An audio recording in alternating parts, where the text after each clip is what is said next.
Omega.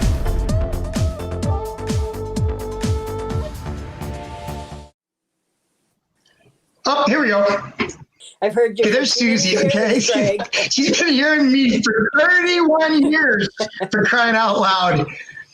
The last 19 of which has been the most loveliest time in my life, in my relationship with her. Like I said, she looked me up in poker rooms. We were friends. So the third time one of her boyfriends went to jail, we were out having drinks at the Union Plaza Casino, listening to music. Then I just said, to hell with all this. I am going to make a move. And I did. And so I did.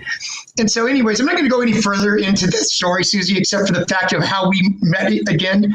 The last time I saw Susie was probably Christmas of 1990. Never saw her again in my life. As you guys know, if you know from my story, I ended up in the hospital in Las Vegas after a 7-year heroin addiction, and came back home to the Bay Area here and got clean. And so went to school, got my KDAC counseling license to be able to go work in a program, which I did. So in 2001, I think it was like 2 weeks, maybe a week or two after 9/11, I was at a conference, and it was really weird because it was a KDAC conference, and we had a booth. The program I work with has a booth. I'm not going to mention their name, but so it was Thursday, Friday, and Saturday was this conference. And so myself and this gal named Regina were going on Thursday. My program director and another counselor was going on Friday, and then assistant program director was going on Saturday. So as fate has it, I'm here at this meeting, and it's just like a KDAC, vote, raise your hand and vote for this bill meeting, which is boring as hell to me. So I told my friend, I said, I think I'm just gonna walk. I was looking at these brochures. I had these brochures and all these different workshops that afternoon, right? So I'm reading, and I see this one thing here. It says, Susan Foreman, Prostitution Outreach, Vallejo. That looks good, Susan. I think I'm making me a drink of water, too. I don't know why I'm nervous. I don't know. Anyways, because maybe she's sitting here listening to me tell the story. So anyways, I tell Regina, I says, I knew a Susie Foreman or Susan Foreman. Susie Foreman, I said, it said Susan Foreman on the brochure. I said, I used to know a Susie Foreman back in Las Vegas, right? So I leave the ballroom. I walk through the lobby. As I'm walking through the lobby, the door opens, and it's Susie. Me and Susie standing there looking at each other with, this was better than when Harry met Sally, for crying out loud. So Greg met Susie, okay? And so she said, I remember saying to me distinctly, she says, I didn't know whether to slap the shit out of you or kiss you and give you a big hug, right? She says, I have done so much effing work on you in my recovery. So as it had it, from that point there, me and her left the conference, walked across the street to Denny's, had a cup of coffee, and we just caught up on a lot of stuff. And so I think I'm going to take it from there. That day, actually, that I met her, saw her again in that Holiday Inn in Emeryville, California. We were talking about lunch at the time, but she was going out to lunch. She had a couple of girls taking her out to lunch. Was it 7 or 8 years, Susie? Was it 7 or 8 years you were celebrating in 2001? 8. 8 years. Yeah. So she was going out to lunch with some of her friends to celebrate, her 8 years clean and sober. And so after that, we exchanged numbers, and, the rest is history. She's my dear friend. I love her to death. Please listen to her share. She's sponsored all kinds of gals. She's a sponsee, and she's a sponsor, and she just has a wonderful story. So I'm going to turn it over to Susie. Susie, it's all yours. All right, Greg. Thank you. Thank you, David, for having me also. I really appreciate it. I love to talk about recovery because it's a big part of my life, and it has gotten me through so much. Life, shows up too when you get clean and sober. It doesn't mean that you're going to have good days all the time, because I've gone through a lot of struggles. I'll be coming up on 27 years clean in September, and I'm truly grateful for every year, because I struggled a lot during those 27 years, but I didn't pick up and use to help with that, because I can do that. I can shut my feelings off real easy And I know how to do that really well, you know, and I don't have to do that today. I can work through my problems and able to reach out to other women in my support group today to help me with that. You know, I never thought that, you know, there'd be a day that I would become an addict. I was raised by a very good family. My dad was a hard worker. My mother was a stay-at-home mom. My dad was a sheet metal worker in San Francisco. My parents owned 2 bars and a hotel. And everything really looked good on the outside, right? Nice, wealthy family, brand new home built. I go to Catholic school. You know, but what ended up happening was that, you know, there was a lot of drinking going on and a lot of fighting with my mom and dad. And I pretty much, you know, eventually my mom and dad divorced and my dad got custody and we moved from Fairfield to Vallejo because he had a home for his mom that he bought. And we went to go live with her because she was getting old. And so my dad got custody and I pretty much got to do whatever I wanted at a very young age. And I had the whole downstairs to myself.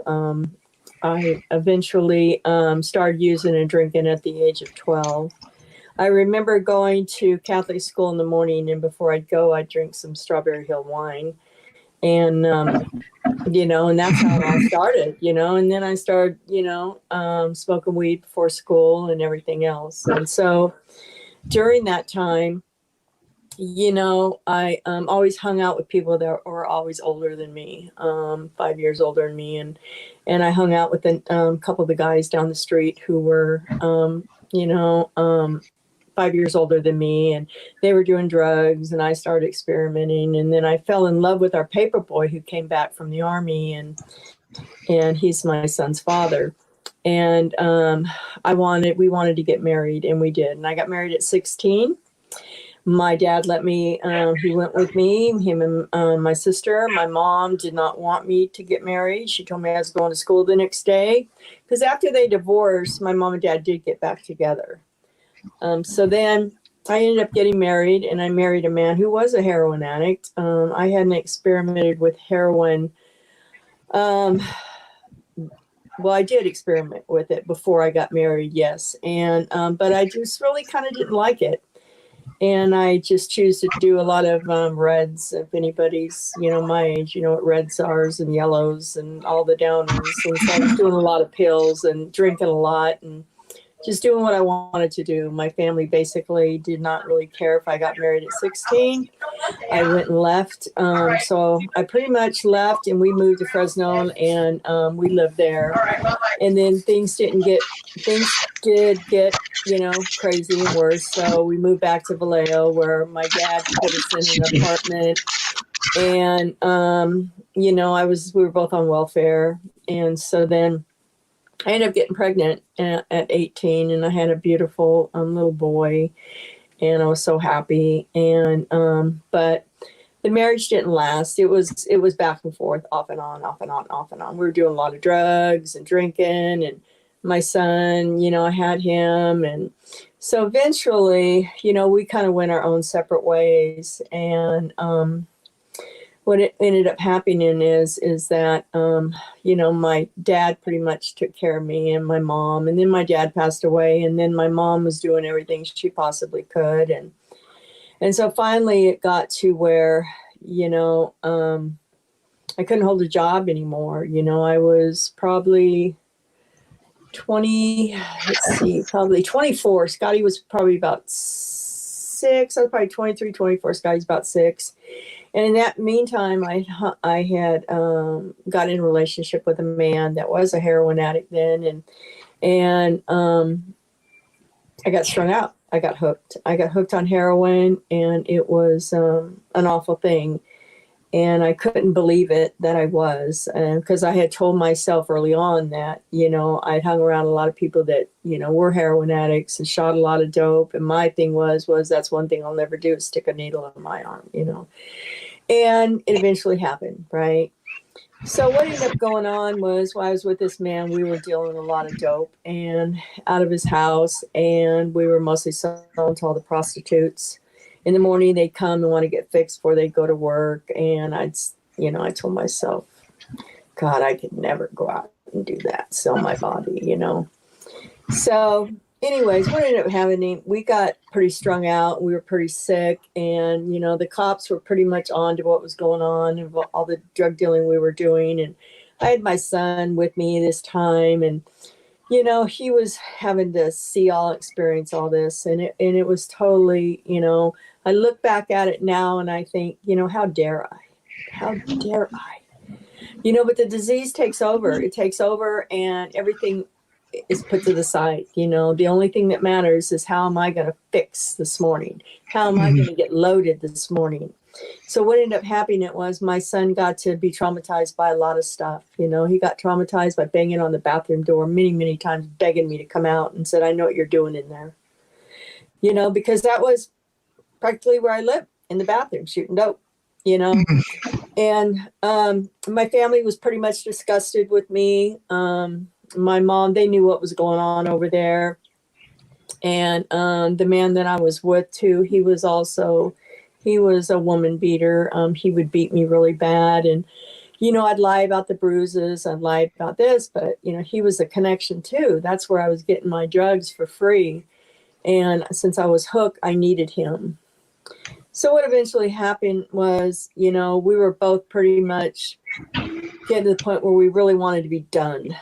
And we knew the police, there's going to be any amount of time that we were going to get raided. And so we decided to move to Vegas. I had a girlfriend and her husband that were strung out here, and they moved to Vegas and they got their shit together and they got jobs and they were doing really good. And they had offered us to come there. And so we went there and, you know, we kicked off heroin and it was very hard. It was very hard. We just basically stayed in a bedroom and threw up and were in screaming pain and our bodies ached and we fought through it. And it was the worst thing I ever had experienced in my life, is going through a heroin withdrawal.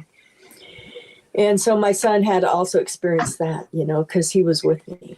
And I'll never forget, you know, right before we left to go to Vegas, you know, there was, we decided we were going to cop and do one last shot, you know, before we quit. And I apparently did too much. And you know, and the sad thing about it is, you know, they talk about the children caught in the crossfire, you know, and my son's in the back seat, you know, and I'm trying to, you know, fix and shoot dope in my arm. And I'm always telling my son, turn your head.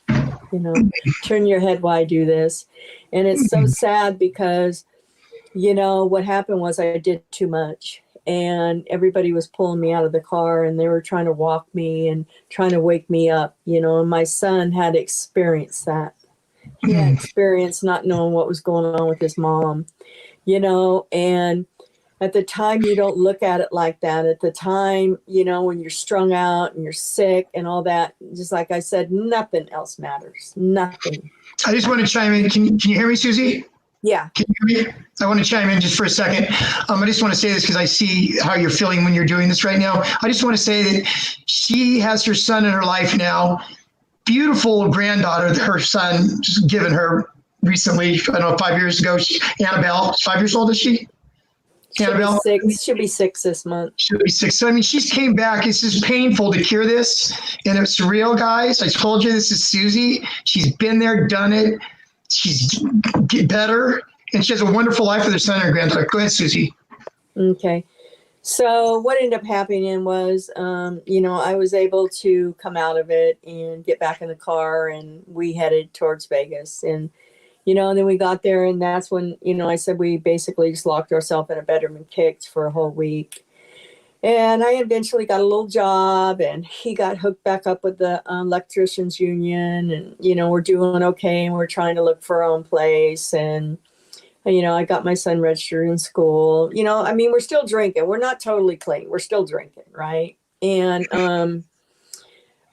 so eventually we got our own place and we're doing really, really good. And I learned to be a 21 dealer. So I was a 21 dealer in Las Vegas for quite a while. And basically what ended up happening is while I was at work, my boyfriend that I was with, that when we came to Vegas, right?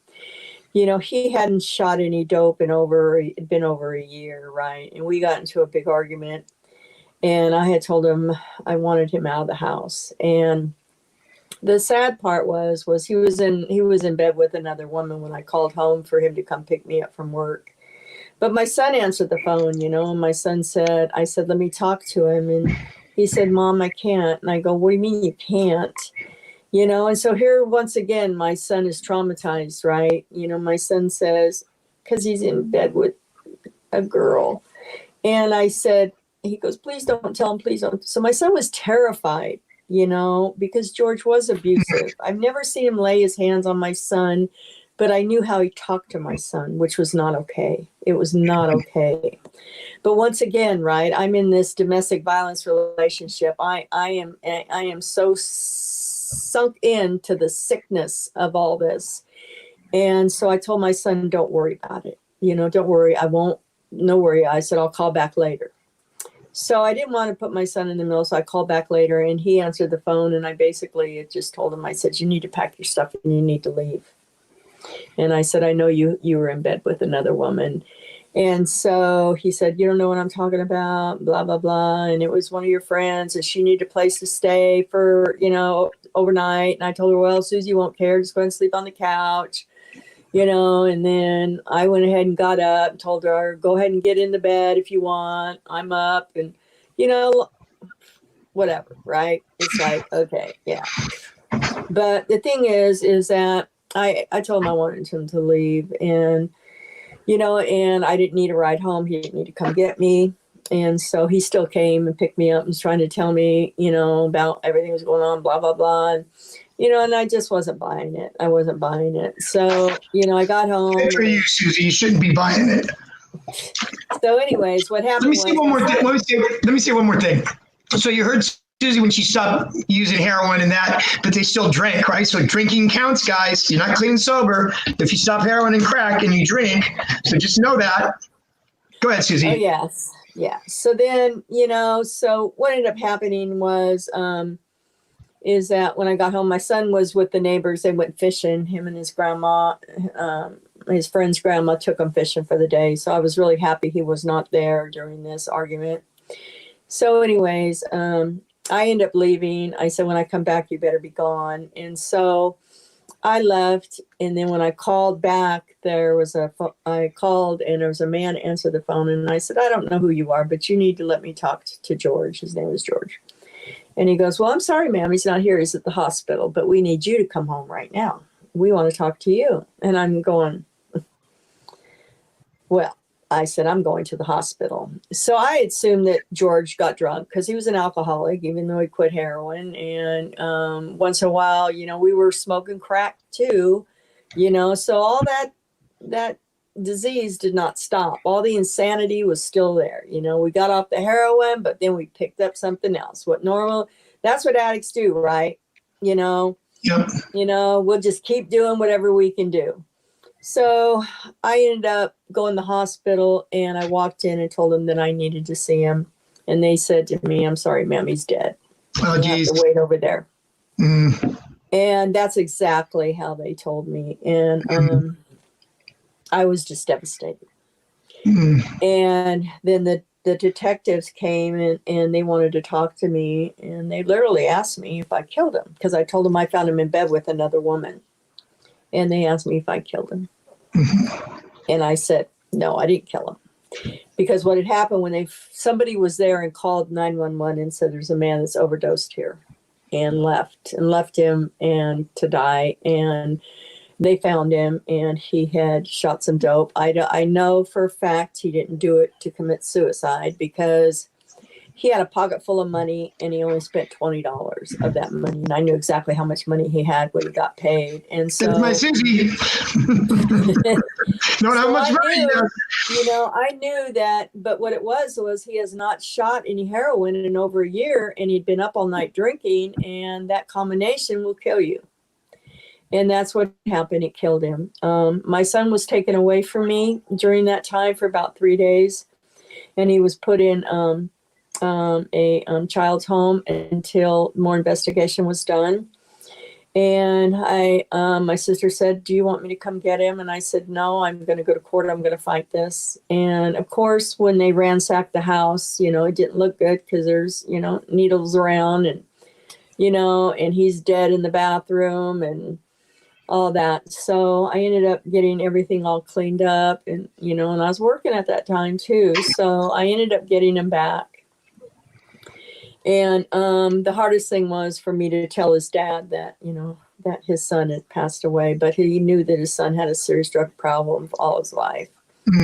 But what ended up happening was there Susie is, right? So I'm alone with my feelings. Okay. I'm alone. I'm scared. I'm grieving, and I'm not okay. So what ends up happening is that, I'm starting to get loaded, not on heroin, but I'm starting to drink a lot after work. I'm starting to smoke a lot of crack. I'm starting to do a lot of coke, snorting a lot of cocaine, and eventually what happened is I got fired pretty much from every job, every 21 job I had, because I was always asking for a front from my check 2 days after I got paid. And when you deal 21, you get tips too. So they knew something was up. So I was calling in a lot. So what eventually happened was I had, lost my job. I had ended up meeting another guy, and we were together for a while. And then he personally, didn't want me. So I ended up being on the streets. Well, what happened with him was I turned him on to crack, and we both turned out to be a hot mess. And what happened was he went his own way. I went my own way. I called my sister and said, please, can you take Scotty? I'll put him on a plane. I can't take care of him. And that was a hard thing for me to do, but I didn't want to drag him around from motel to motel and have him. He'd already seen enough. He had already seen way more than any child should ever have to experience in their life. Susie, can I ask you something? So how did he experience that with you whenever you told him that you were sending him home? How did he experience that? I'm sorry, what was that? How did he experience it when you told him, Scotty, that you were going to send him home to be with your family? Can you hear me? He really didn't.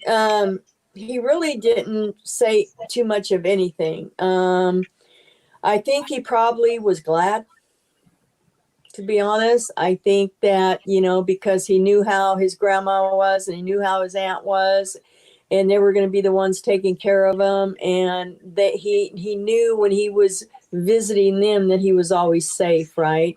Mm-hmm. And so, he was okay with it. He basically didn't say, no, I don't want to go or anything like that, and I can understand why. I can understand why,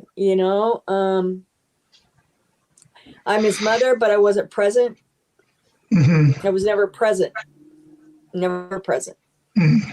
And so he missed out on so much in his life, so much, of growing up. So I sent him home, and then it was just me. What year was that? What year was that you around that time? Because I met you in 89, I think.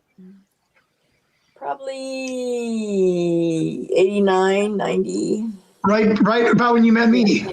A year within the year, right? Because I remember when we got together at one time. You got arrested for prowling. Remember you were prowling? You went to get something to eat one night, right? And so the cops knew her really well, right? And so she didn't come back. I mean, all night, not back. And then I found out that she was in jail, and she told me they arrested her for prowling. I never knew what prowling was. Yeah. So what ended up happening is that I lost the apartment, of course, right? I'm basically homeless on the streets. And I remember, women, going out and turning dates and stuff for money. And, and I had met some of these women, and they were just, basically, and, back in my mind, there was that thought that, I always told myself I'd never go to that level. Right. And, but see what happened was, the drugs took over, and I had no job. I had nobody. And I didn't want to feel the pain of being homeless, sending my child home. losing everything I had, my morals, my values, all that. I wanted to be totally done. And all I wanted to do was to get loaded, to not feel the pain anymore. And so I remember going in and going, okay, well, here goes. So I remember, you know, once I did it, that was it. You know, I was out there every day, you know, trying to make money by selling my body. And so I was prostituting quite a bit. And I continue to get arrested and back on the street and get arrested. And then, like Greg said, you know, it was probably about 5 a.m. The sun was coming up. And I was walking down the street. And I remember seeing Greg. I didn't know him. He was on one side of the street. I was on the other. And, you know, he was dressed really nice. And my first thought was, you know, he's a cop.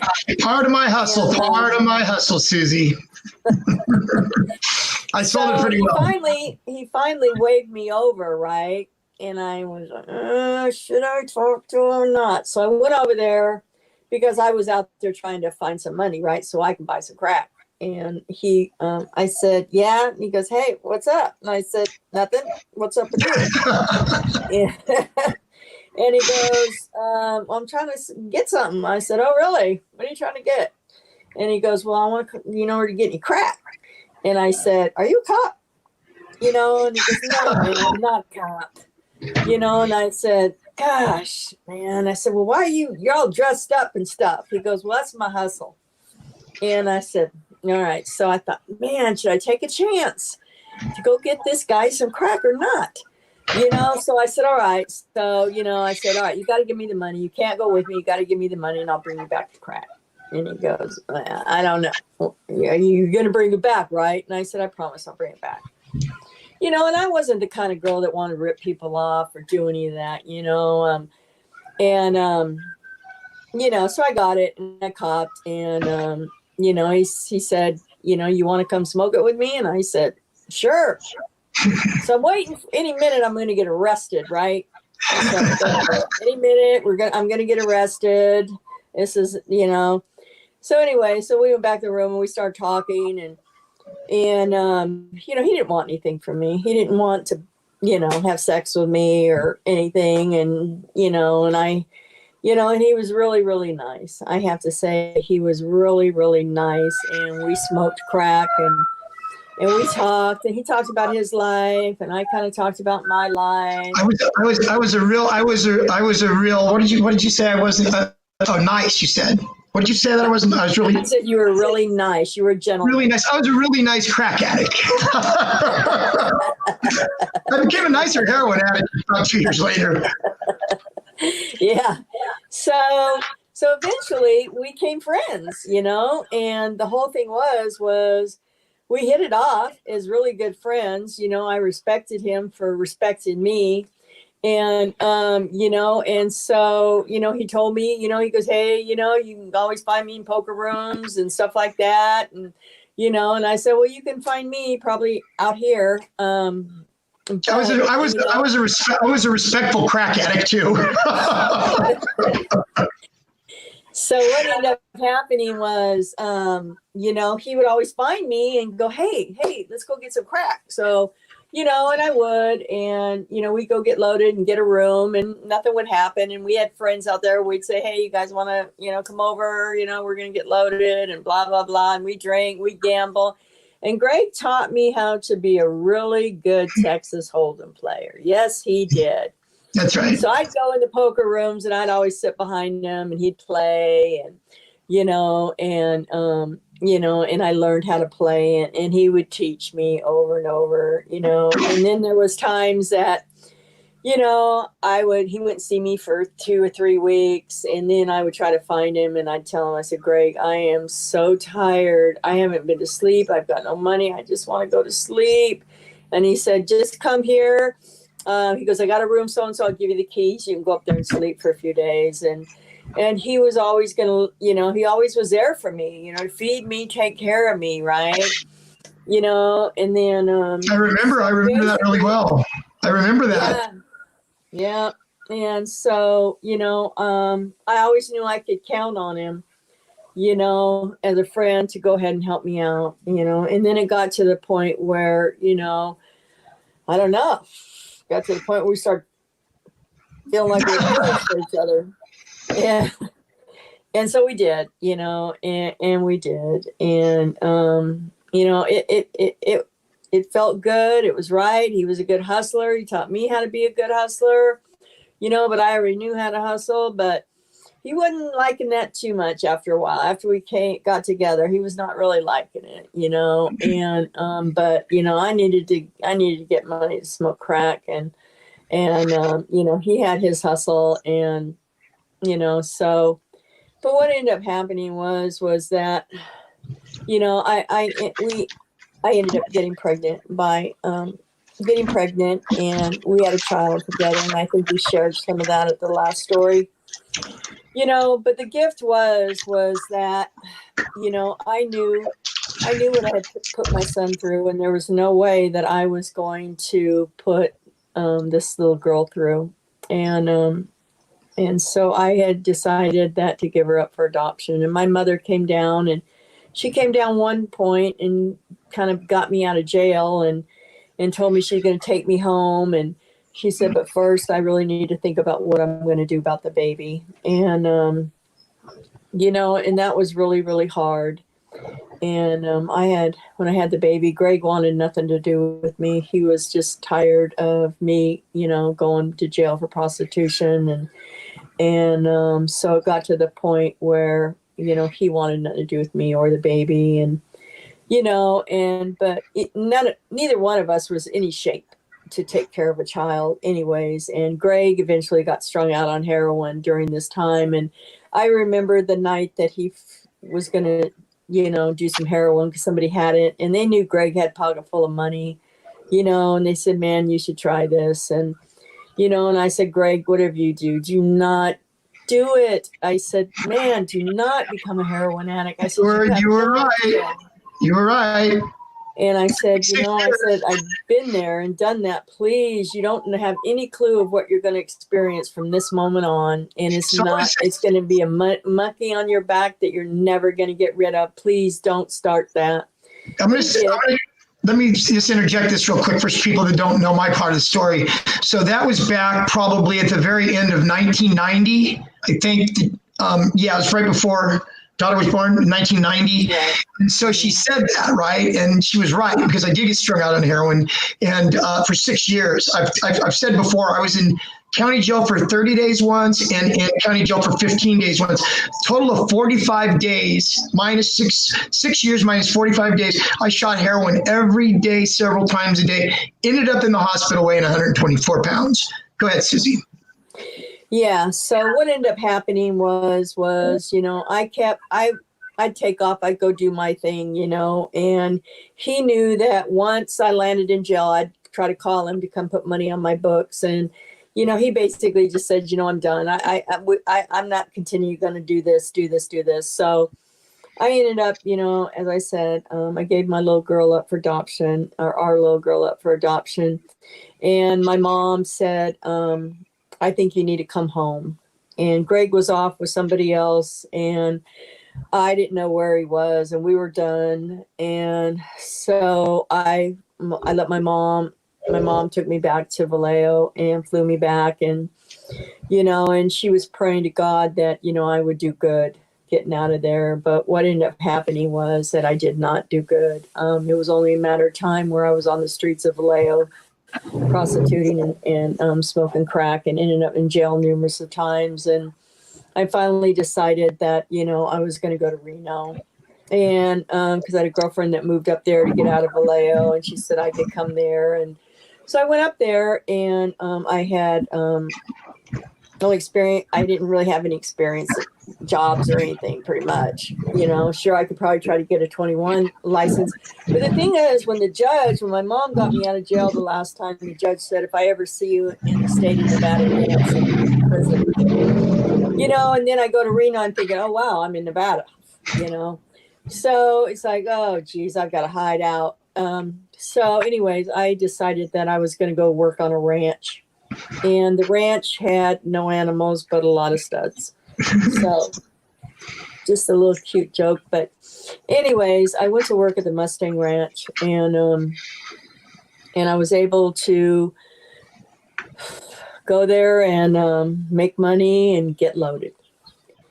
And I was pretty much locked in there. They don't let you out and go and come as you please. Once you get there, you've got to work, but they do. You have a chef on duty, you have a beauty shop on site, you have all this stuff on site where you don't have to leave. So I ended up working there, but I ended up drinking very heavily while I was there, basically because of what I had to do and all that. And I just stayed medicated. I stayed medicated to be able to have to do what I had to do while I was there. And I had the dope dealer, get crack into me, into there, which was not hard. And so, it ended up getting really, really bad. And what ended up happening is that I got really sick, and I had to go into the hospital. I was up in Winnemucca at the time. I had left the Mustang and went to Winnemucca with a girlfriend, and she had a home up there, and I got real deathly ill. And I just thought it was from coming down all the alcohol and all the drugs, because she wasn't into all that. She didn't know how heavy I was into it. But I thought, this is a good time to just stop all this, man. So I got really, really sick, and I thought it was that, but it wasn't.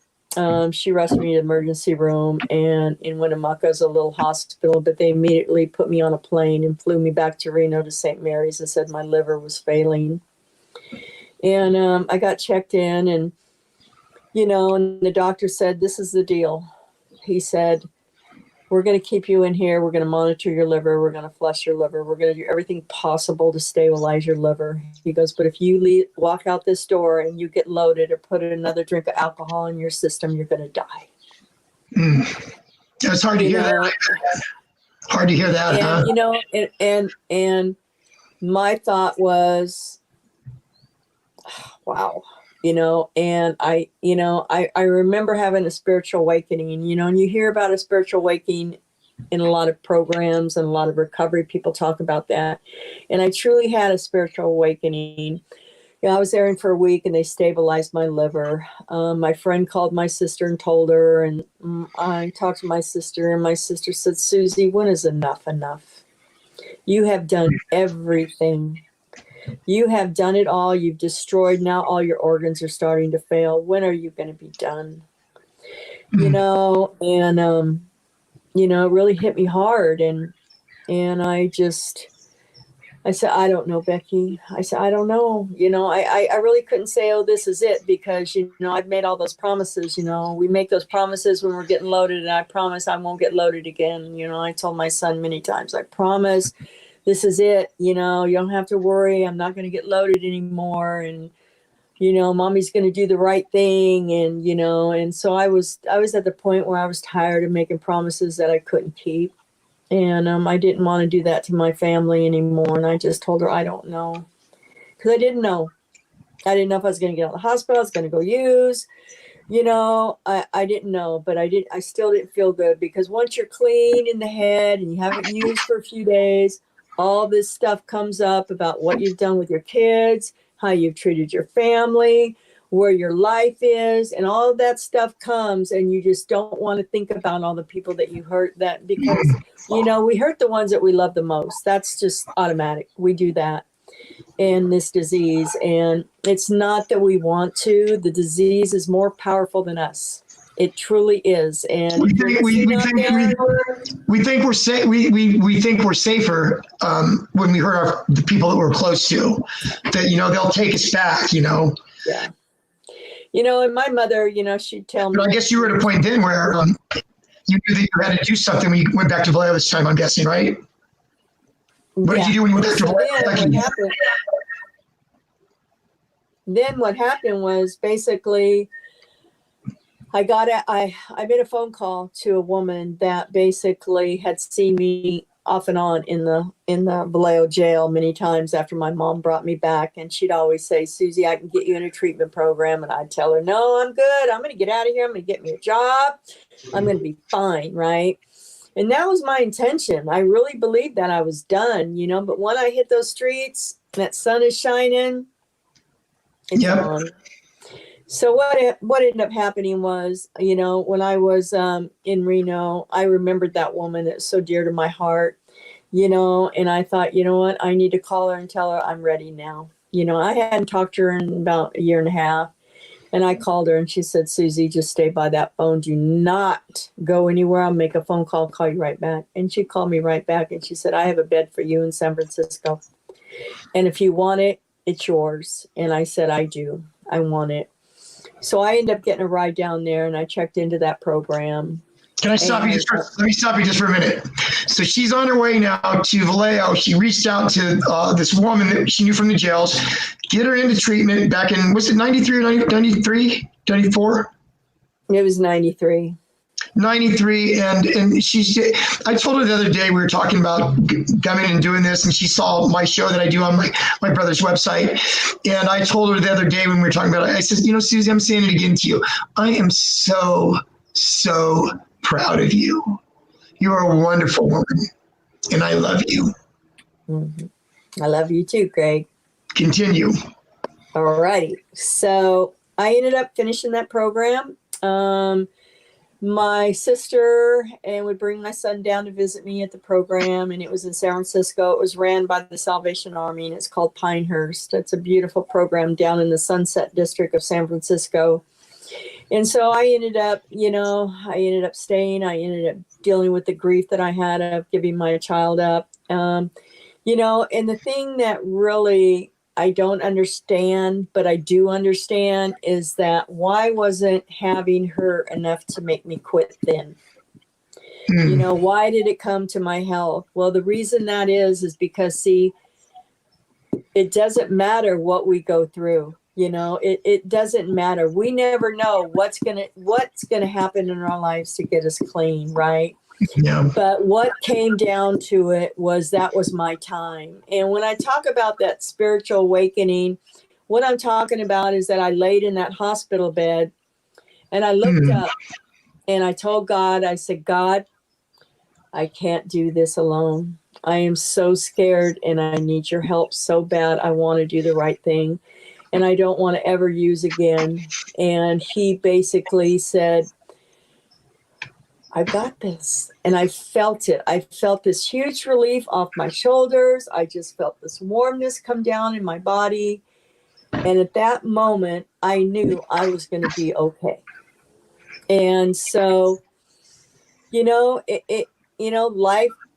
life is good today. I can tell you, I graduated that program. They hired me on to run that program after I was there. And then the wonderful thing that happened was the woman that helped me get in treatment, she heard how good I was doing. And she called me and she said, Susie, I have a job for you.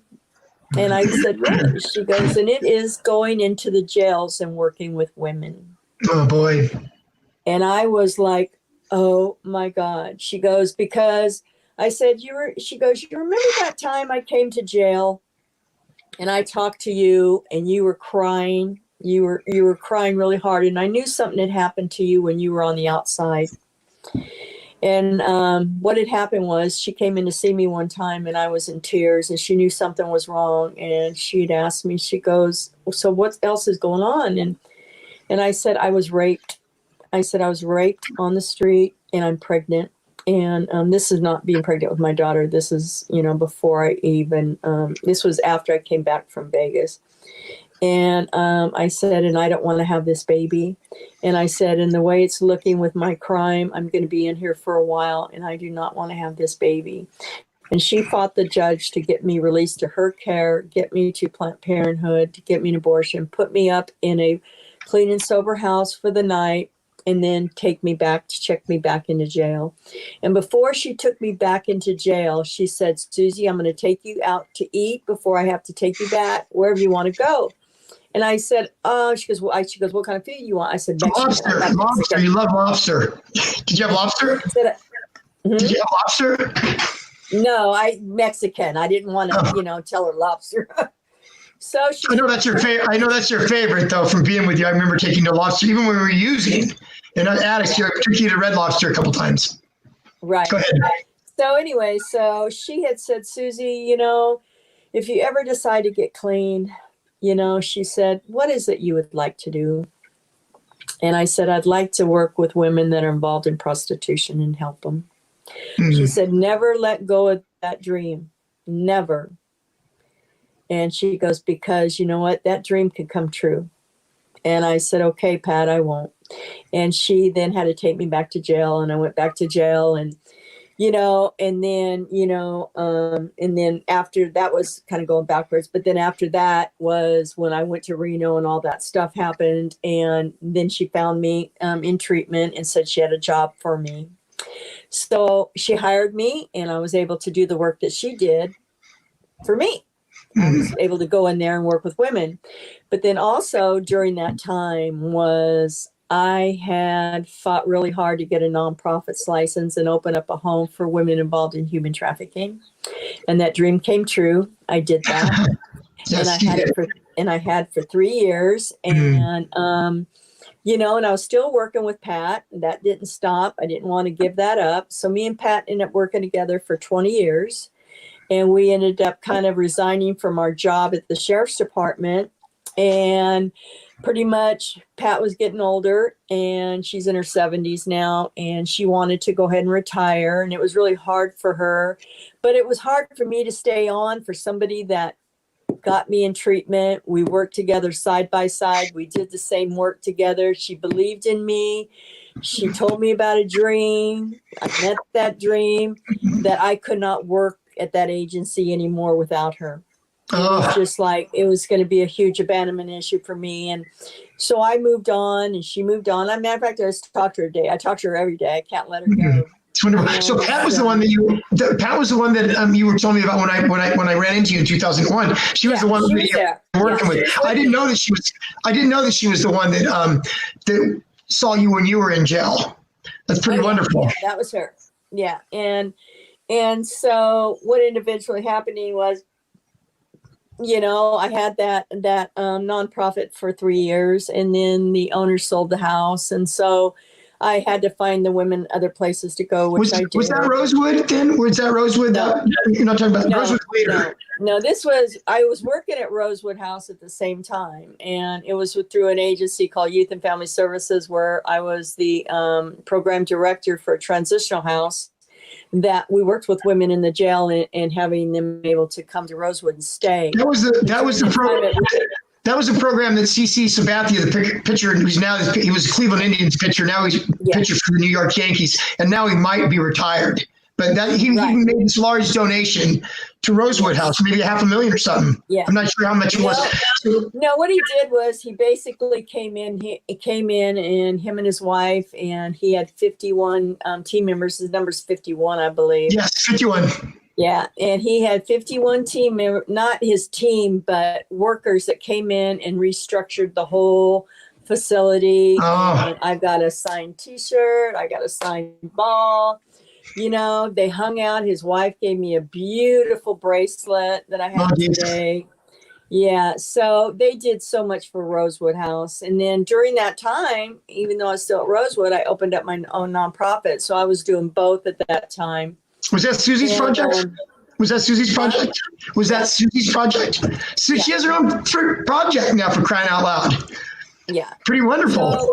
So it was called Susie's Project, but I had to let it go because the owner sold the house. But so then eventually but during all this time of being clean, I'm going to NA meetings, I'm working with a sponsor, I'm doing my steps, which I still do today, almost 27 years later, because something has worked, right?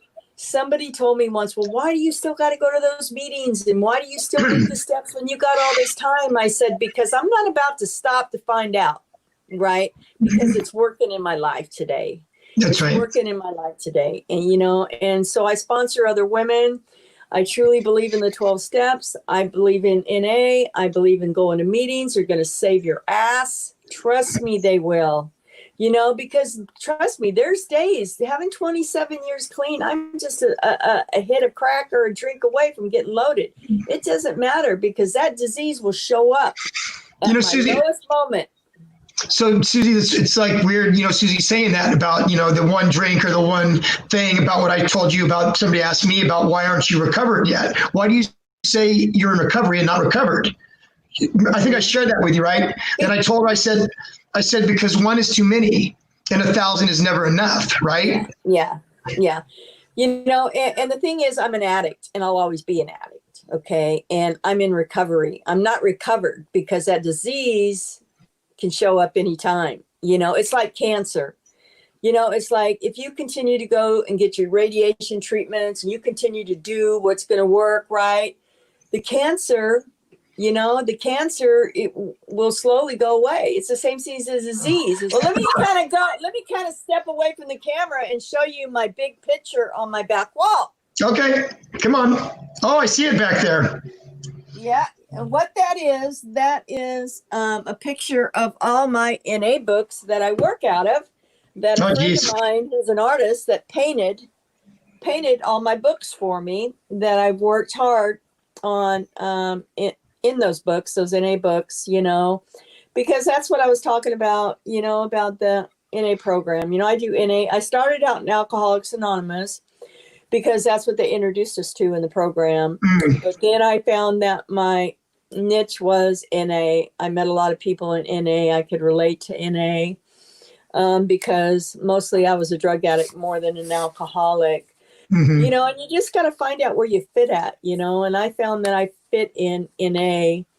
And so basically, my life is good today. I can tell you that we all, you know, life shows up at times and things are rough. And I just recently, you know, when I left the sheriff's department, I went on to get another job through another program that was working with domestic violence women. And I thought that was a perfect job. It was more money, better benefits. And they hired me under false pretenses. I got hired and they couldn't pay me for 6 months. So I had struggled, you know, and I was so upset. And recently, yesterday, they finally paid everything they owed me, you know, because I had to just let go and let God, right? You know, and it was all about, you know what? God will get me through this. I didn't have any money for 6 months, but luckily, because I work in a program, I've learned that, you know what, you got to save up for a rainy day, right? Put money in the bank and, you know, but I had to learn all this stuff. I had to learn about budgeting and I had to learn about, you know, everything pretty much because, you know, like I told you, I started drinking at a very young age and I didn't learn a lot of skills, you know, and I remember getting my first car and, you know, and getting my insurance and getting a phone and getting a job. And the thing that was really hard for me when I first got clean and got a job was having money on me, you know, because all I knew when I had money on me back in the day is I wanted to go get loaded with that money. That's right. You know, so I would hurry up and spend it really fast because on clothes or this and that, because I didn't want it in my pocket. You know, I was scared. It was a big trigger for me to have any load of cash on me. Let me say something really quick. So, you know, I've shared before in relapse prevention that large amounts of cash or cash in a paycheck in early recovery. She's talking about it right now. We've got about probably 15 minutes left, I would say, Susie. So I don't know. We talked before we did this and we mentioned somebody that we weren't going to talk about, but you mentioned the baby. So yeah, no names. I mentioned that we had a child together. I didn't really. This is God right here. This is God thing right here. You know, I mentioned that, you know, and what I can say was our daughter, when she turned 18, she found me on Facebook and it's been a gift. And it was a struggle at first. She really, really didn't want anything to do with me. She just wanted to know about medical Yeah, so let me just say this. Just interject really quick, Susie. That, you know, when she found Susie, I mean, I'd met Susie 9 years earlier. So Susie calls me one day on the phone. Greg, I need you to call me, right? I thought she relapsed. You know, I didn't really know what was going on. She calls me and she says, you'll never know what just happened. And so she says, I gave her your number, but don't call her until you get over here with me, right? So now all of a sudden, the daughter that she had put up for adoption was adopted by a really nice couple, couple that had a business. We're not going to go for her anonymity. We're not going to mention our daughter's name or anything. But I told Susie, I looked at Susie, and when she got off the phone, when I came there, she said that she's got a hold of me because for medical reasons. She started to cry. I remember it really, really vividly. And I said, Susie, God did not bring her into your life right now to take her out of your life. And I told Susie, I says, what are the odds of a heroin addict, crack addict, both of us, in 1991 in Las Vegas, to 19 years later be standing in the same living room, clean and sober, Susie for 17 years, me for 13 years at the time. It was just amazing. I'm going to let you go ahead and share a little more about that. Sure. So, basically she wanted to know medical history. If I, anything that ran in the family or anything like that, and I told her no. And she said, okay. And then she'd asked me, basically, she said, do you want to know what I've been doing for 18 years, how my life was? And I said, I'd love to know. I would love for you to tell me, and I basically, I'm trying to hold back tears and because I don't want to be sobbing on the phone while she's trying to talk to me. And, and then I told her about me and what I'm doing. And she goes, oh, wow, that's awesome. She goes, I was really scared to even make this call because I had asked my mom that, what is she still using? And she goes, my mom told me that that's a decision I'd have to find out and make. And so she was glad to hear that I got my life together and I was a drug counselor and, she's glad I was doing what I'm doing because during that time I got clean. Of course, I went to college, and became a drug counselor. And, just like Greg was sharing about how we met, the thing is when I left Vegas, I did not know where Greg was to tell him I was leaving. Greg did not know where I lived. My family lived, right? And I didn't know where his family lived. We talked about, our family's from the Bay Area, but that's all we knew, right? I didn't know his family lived in Hayward. He didn't know my family lived in Vallejo. And when it came to do that conference that day, I was in college. I was going to college and studying, to become a substance abuse counselor. And then when I did see him, he can get the stories a little messy. Me? Yeah, I'm gonna correct Greg a little bit here. I told you that she's going to correct me. I'm going to correct Greg. Okay, so what ended up happening is I had gotten there earlier that day and the other staff members weren't there. Now, I was only going on that Thursday because that's the only day they had asked me to speak. I was going to talk about the gel programs we were going to talk about at this KDAC conference. And so what happened was I was only going to be there that Thursday in Emeryville, right? Now, this is 8 years. I've been clean already, and I had left 2 years prior to that to come back to Vallejo. So it'd been 10 years. So what ended up happening is I walked in and I realized, gosh, none of my people are here for my job. So I'm going to go back in my car and study. And then this person said, hey, Susie. I think he said Sue because I went by Sue back in the day, but anyway, so then I turned around and I looked and I was like, my heart dropped. I didn't know what to say. And my first thought was he was in the bar drinking. I didn't think he was at this conference, right? And I thought, oh my God, what is he doing here? How can he be here? And then, so finally he said, I go, what are you doing here? What are you doing here? And I literally thought that he was in the bar drinking because he was a drinker, and I thought he was in the bar drinking. What he was doing in Emeryville at that time, I had no clue. So I said, what are you doing here? And he goes, oh my God. He goes, you're not going to believe it. I was sitting next to my coworker and I'm reading this and blah, blah, blah. And I said, I think I know this person and blah, blah, blah. And I'm going, oh my God. I said, are you here at this conference? And he goes, yeah. And I went, oh my God. I said, I can't do this. I said, we have to leave. We have to go somewhere and sit down. I can't do this right now. And so I basically, I said, let's go have coffee, and we sat down and I said, how are you here? And he said, well, Susie, what I did was, he said, he goes, I had heard you left, but I had no idea where you went. He goes, I was strung out on heroin, and it got really bad and one of my lungs collapsed and I had to be hospitalized. And he said, my mom begged me to come home, my mom and dad, and said, just come home and get well. You know, if you want to go back to that lifestyle after you're well, go ahead.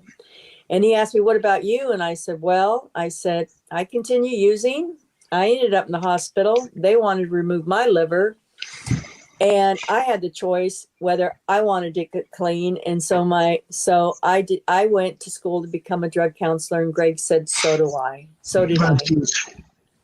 You know, it's like, what a story, right? We had no clue we were both going to be there 10 years later on the same day at a drug counselors conference. The only day that we were going to be there. The only day. We became drug counselors.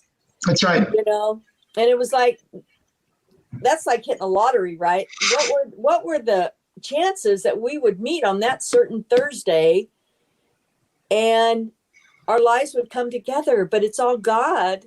Mm-hmm. You know, God had a big part in this, you know, and a big part in this because he had plans. And, you know, he had plans for both of us when we were sick, and he took care of us. And you know what? God knew I had a dream. He made it happen. Greg was done, you know, he was tired, and he wanted to help the suffering addict, and I wanted to help the suffering addict because of what we went through. We suffered so much and went through so much pain and caused our family so much pain that we wanted to beat this disease, and we decided to do the right thing. And we did, you know, and today, you know, he's my dear friend, you know, and, you know, we love to play poker together. Still, you know, we love to go to casinos and play, and you know, he's taught me a lot. You know, gets on my nerves at a poker game, you know, because he always wants to say, "You don't know how we met," you know. But I do that. Cut it. Nobody. Oh yeah, that's right. I tell stories sometimes about her. It's like way like too much information. Yeah. She puts me in check, though. It's like it's a story that really needs to be told, you know, and you know, and just remember, you know, you guys, if you're out there and you're watching this, or you're a family member that has somebody that's struggling with the disease of addiction, you know, it's you can't make them get help. They got to want to get help. And it's hard. It's so hard. But you know what? The best thing my mother did for me, because when I was in Vegas, she was wiring money left and right, and I'd call her crying and tell her I needed a hotel. And you know, and of course, I just took that money and got loaded, you know. But the best thing my mother did was when she finally cut me off totally, did not send me money, told me, do not ever come by here, do not ever step foot on this block. Totally did the tough love, which what was left was just me. Just me. I was left with me, and I didn't like me. And, you know, and so, you know, it's a disease. It's a powerful disease. You can recover. Yes, you can recover. You totally can. You know, life is so good today. I have done so many things in life today I thought I'd never be able to do. Can I say something right now? Sure. With no names. 2 years ago on my birthday, I was able to fly someplace and have dinner with my daughter, Susie's and my daughter. And last month, for the first time, our daughter flew to Susie's for Susie's birthday and met Susie's family for the very first time last month. Unbelievable. How did that feel? Yeah, that was great. You know, she got to meet her brother and my son and my sister, and just immediate family members were there, and it was great. She's so warming and loving and caring and beautiful, and she basically, you know, she fell in love with my granddaughter Annabelle, and she brought gifts for her, and she brought me a beautiful present. And, you know, our relationship has grown, you know, because I remember when I gave her up for adoption, I struggled with if she was adopted to a safe family. And I prayed every day that she was safe and she was going to be okay. Yeah. You know, and then after that, after she found me, I thought, you know what, I need to pray for a relationship with her. So then I started praying for a relationship. And I remember early on, Susie, that when she called when she called and got into her, found you, and we met her about a month or two later. I told Susie we got to go see her, and so she asked her adoptive parents. We went and saw her for a minute, started a relationship, but then she disappeared for 2 or 3 or 4 years. I'm not exactly sure how long it was after that. But Susie, I asked Susie, I said, how does that feel? She says, you know what, Greg? She says, I asked God to make her be safe, and God answered that prayer for me. So I feel like it might be, I've got to be all right with that. And then she's been in touch with the last 2 or 3 years now, something like that. Yeah. She's been, a little bit longer than that. She was sparingly off and on with the text once in a while, but she basically, when she found me, she was only 18. So she was very young and until when she got a little bit older, she wanted to know more about me and get a relationship with me. And, and she was open to that. So, we just took it really slow, and I didn't want to put any pressure on her or anything. And so, I was blessed when I asked her, because I'd asked her for quite a while to fly out, but her schedule was real hectic. And she said, you know what? She goes, this might be a good time for me because I'm off work, and come out. So I flew her out. She was here 4 days, and each day was busy. And, we had a blast, and we went shopping, and we went to the lake, and I took her on a wine tour. Of course, I was a designated driver because I don't drink, but she had never, been on a wine tour before. And so she got to do that, and she loved it. And we had a blast. And the night before she left, she cooked me and my son and Annabelle dinner for us. She made an amazing dinner. She's an awesome cook, and so it was the best birthday present I ever had. Best ever. Wonderful. Wonderful. And I got to experience that, and my family just loved her. And so she felt really good about it and thought it all went well, and her and my son hit it off. So she has a wonderful brother, and he's got a wonderful sister. It's so wonderful. I'm so proud of you.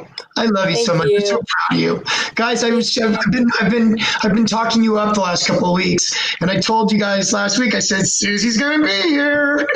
Don't miss it. So listen, we've been on an hour and 17 minutes, so maybe we should wrap it up. I hear Freckles in the background barking. Yeah, that's my dog. Freckles. She's like, "What are you doing? Don't you know I want a good treat?" You have to go feed Freckles. Yeah. You're going to come on again with me, right? Yeah. Another time?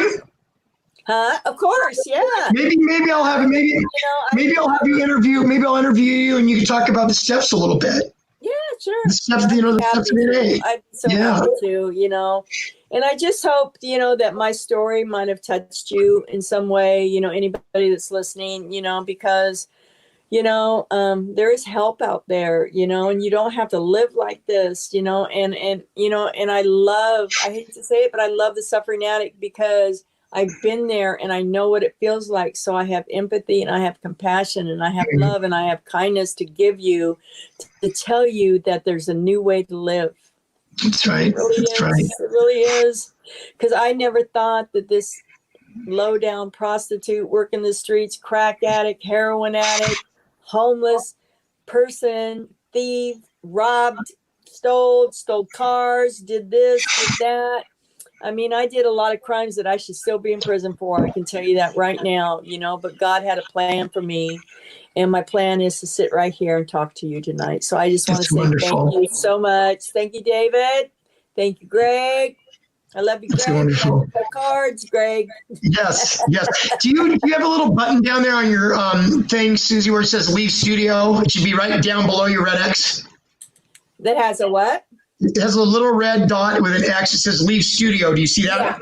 Yeah. So go ahead. I'm going to bring you back here in a few weeks and talk about the steps, okay? Okay.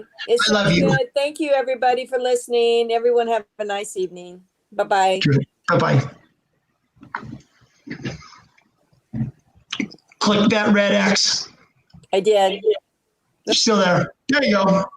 Okay. So, guys, I hope that you enjoyed Susie tonight.